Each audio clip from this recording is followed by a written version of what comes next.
नमस्कार दोस्तों, junior added शिक्षक भर्ती को लेकर बात करेंगे। शासनादेश कब होगा जारी? 26 तारीख को क्या आ सकता है जीओ भर्ती का आवेदन? मेरिट लिस्ट कट ऑफ क्या इस नए सत्र में भर्ती होगी पूरी?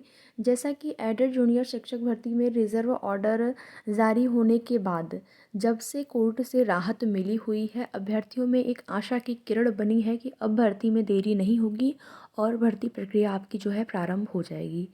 इसी क्रम में आप देखेंगे कि शासनादेश का वेट कर रहे अभ्यर्थियों के लिए जो है, जब ये बताया गया उनको, जब कोर्ट ऑर्डर जारी हुआ कि 10 दिन के आसपास 10 दिन में आपका शासनादेश जारी हो जाएगा, उसके बाद ऐसा लग रहा था कि हो सकता है 25-26 तक ये 10-12 दिन हो जाएगा तो फिर जारी हो सकता है।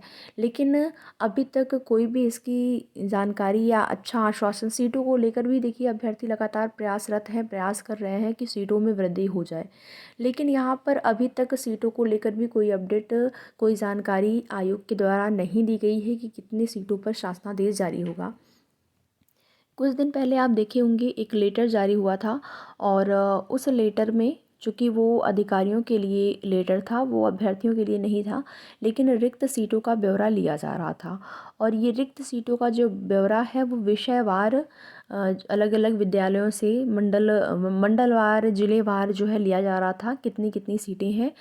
तो वहाँ से एक अनुमान था कि हाँ, सीटों का ब्यौरा लिया जा रहा है, तो संभवतः अभी तक जो है क्या कि सीटों का ब्यौरा मिल चुका होगा और शासनादेश भी जारी हो जाएगा। लेकिन अभी तक शासनादेश को लेकर कोई भी यहाँ पर लेटर आपको देखने को नहीं मिला है। केवल एक ही लेटर मिला था एक मंडल का।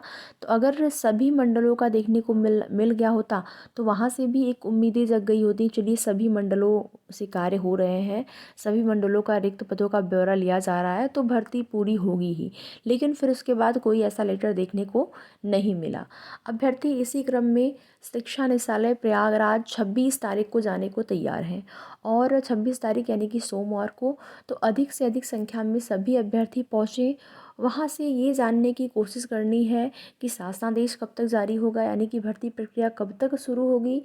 मामला जो कोर्ट में था, अगर कोर्ट ने ये निर्देश दे दिया है, उसके निर्देश के साथ भर्ती प्रक्रिया शुरू हो जानी चाहिए।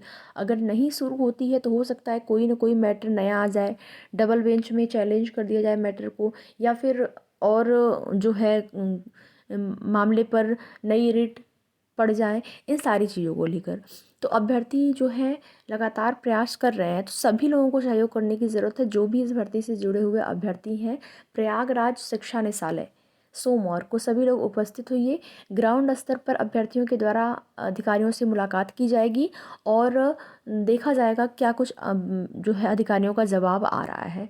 बाकी यहाँ पर आप सभी को बता दें कि हज़ारों ऐसे अभ्यर्थी होंगे जो कि बिहार शिक्षक भर्ती में भी आवेदन कर रहे होंगे, बिहार टीआरई बीपीएससी टीआरई 3.0 में। तो आप सभी से कह दें कि आप लोगों का जो कंपटीशन है इस बार पहले और दूसरी बार की तुलना में कम रहेगा। कम रहने का मतलब है अभी तक जो भी पदों का ब्यौरा प्राप्त हुआ है, जो भी पदों के बारे में जानकारी मिली है, जैसा कि अभ्यर्थियों के मन में सवाल रहता है कितने आवेदन अभी तक हुए हैं, तो आप सभी देखेंगे 25 तारीख को लेट फीस के साथ जो है अंतिम तिथि है और अंतिम तिथि आपकी 23 तारीख को बीत चुकी है, जिसमें कि आप यहाँ पर देख पाएंगे शिक्षक भर्ती सबसे कम आवेदन उच्च माध्यमिक में तीसरे चरण के शिक्षक नियुक्ति परीक्षा में सबसे अधिक आवेदन 6ठी से 8वीं के लिए प्राप्त हुआ। सबसे जो अधिक आवेदन है वो 6 to 8 के लिए प्राप्त हुआ है, क्योंकि यहाँ पर 6 to 8 में देखा जाए तो बिहार और साथ ही साथ अदर स्टेट के अभ्यर्थी भी एलिजिबल हैं। तो जो अदर स्टेट के अभ्यर्थी हैं उसमें या फिर बिहार में बीएड और डीएलएड दोनों ही अभ्यर्थी यहाँ पर एलिजिबल हैं इस भर्ती के, इस पद के लिए, 6 to 8 वाले के लिए। तो इस वजह से यहाँ पर आवेदन ज़्यादा आए हुए हैं 6 to 8 में। सबसे कम आवेदन जो है वो उच्च माध्यमिक यानी कि 11 to 12 में आया हुआ है। 1 से 5वीं के लिए 1,03,000 आवेदन, तो 6ठी से 8वीं के लिए 1,42,420 आवेदन, 9वीं 10वीं के लिए 1,02,450 ने आवेदन किया है और उच्च माध्यमिक में आप यहाँ पर देख पाएंगे 37,956 आवेदन आए हैं। तो ये आवेदनों की संख्या हो गई। बाकी सीटों को लेकर भी ऑफिशियल नोटिस जारी हो चुकी है, ऑफिशियल सीटों का आंकड़ा। तो यहाँ पर पर जो आपका ऑफिशियल वेबसाइट है वहाँ पर जाकर आप देख सकते हैं, जिसमें कि अलग अलग विषयवार कितनी कितनी सीटें हैं, सारी चीज़ें वहाँ पर स्पष्ट कर दी गई हैं। तो तैयारी आप लोग करते रहिए। बिहार शिक्षक भर्ती का जो अभ्यर्थी एडेड जूनियर शिक्षक भर्ती में सम्मिलित हैं वो भी। और देखिए यहाँ पर एक बड़ा व्यवधान ये है कि जो अभ्यर्थी बिहार शिक्षक भर्ती की तैयारी कर रहे होंगे वो जब भी धरना प्रदर्शन किया जाता है, चाहे आपका प्रयागराज बुलाने की बात हो या फिर लखनऊ बुलाने की बात हो, तो वो धरने स्थल में शामिल नहीं हो पाएंगे। कैसे शामिल होंगे? अभ्यर्थी अपनी तैयारी करेंगे या फिर धरना में शामिल होंगे। तो वही सारी चीज़ें हैं। अब इस प्रकार से भर्तियों का एकदम भरता बन जा रहा है। जब ऑर्डर रिजर्व हो गया तो कम से कम शासन को यहाँ पर इस भर्ती को पूरा करने के लिए प्रयास करना चाहिए। या फिर अगर आपने प्रारंभ कर दिया है भर्ती, तो आप कह दीजिए कि हाँ, भर्ती प्रक्रिया प्रारंभ है, आप लोग आराम करिए, एक आध महीने में या फिर इतने दिन में आपकी भर्ती पूरी हो जाएगी। तो सबसे बड़ा सवाल यहाँ पर ये भी है कि क्या नए सत्र से पहले, ऐसा लग रहा था जब ऑर्डर जारी हुआ था, ऐसा लग रहा था कि नए सत्र से पहले पहले ये भर्ती पूरी हो सकती है। लेकिन अभी देखेंगे नए सत्र से हो सकता है बीच में यहाँ पर जो है चुनाव की आचार संहिता लगने की बात हो रही है। 9 तारीख या 11 तारीख को हो सकता है लग जाए। तो फिर अभी टाइम ही कितना है और ये टाइम कैसे बीत रहा है आप लोग देख ही रहे हैं।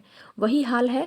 तो प्रयास और संघर्ष आप लोगों को करना है सीटों की संख्या में वृद्धि को लेकर भी, क्योंकि सीटें बहुत कम है। 1894 बहुत कम होता है, जिसमें कि सहायक अध्यापक और प्रधानाध्यापक दोनों ही पद शामिल हैं। तो सीटों की संख्या यहाँ पर 6000 होनी चाहिए, कम से कम 6000 होनी चाहिए, क्योंकि ऐसा नहीं है कि पद नहीं है इनके पास, पद बिल्कुल हैं। 6000 पदों पर अध्याचन जब मिला था, अध्याचन की बात तो हुई थी न्यूज़पेपर के माध्यम से, भर्ती से पहले आपने देखा था, यानी कि 6000 पद उस समय रिक्त थे और 100% रिक्त थे। और अब तक लगभग आप मान के चलिए 12000 भी हो सकता है पद रिक्त हो गए होंगे। वो अलग बात है कि ये लोग कितने पदों पर भर्ती करना चाह रहे हैं। मेरिट आपकी विषयवार ही बनेगी, ये तो बिल्कुल 100% क्लियर हो चुका है। अगर विषयवार नहीं बन के आपकी मेरिट जो है कॉमन बनती है, तब भी समस्या भर्ती में हो सकती है। बाकी प्रयास हर तरह से किया जा रहा है। आप लोग सभी लोग सहयोग करिए, जो भी कर सकते हैं। सहयोग करने का मतलब वही है कि जब भी ग्राउंड स्तर पर बुलाया जाता है तो अधिक से अधिक संख्या में आप लोग पहुंचिए, क्योंकि जो अभ्यर्थी यहाँ पर एक्टिव हैं भर्तियों को लेकर, उनका भी जो है एक हौसला बढ़ता है। जब अभ्यर्थियों की संख्या ज़्यादा होती है, उनके द्वारा अभ्यर्थियों को बुलाया जाता है, अभ्यर्थी आते हैं, तो उनका भी हौसला बढ़ता है। तो ज़रूरी है आप सभी के लिए। बाकी यहाँ पर कई ऐसे अभ्यर्थी होंगे जिनका लेखपाल भर्ती में चयन हो गया है। लेखपाल भर्ती में मामला कोर्ट में फंस चुका है, आप सभी देख रहे हैं।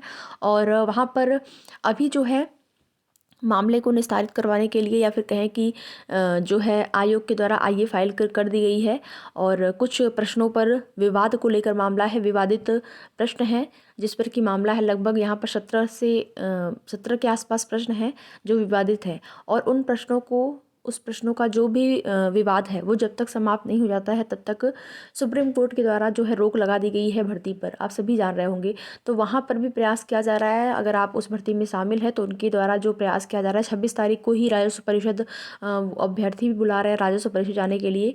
तो जो अभ्यर्थी उस भर्ती से जुड़े हुए हैं वहाँ पर भी सहयोग ज़रूर करें। बाकी आगे की जो भी अपडेट होगी आप सभी को उसकी सूचना दी जाएगी। वीडियो में लास्ट तक बने रहने के लिए आप सभी का बहुत बहुत धन्यवाद।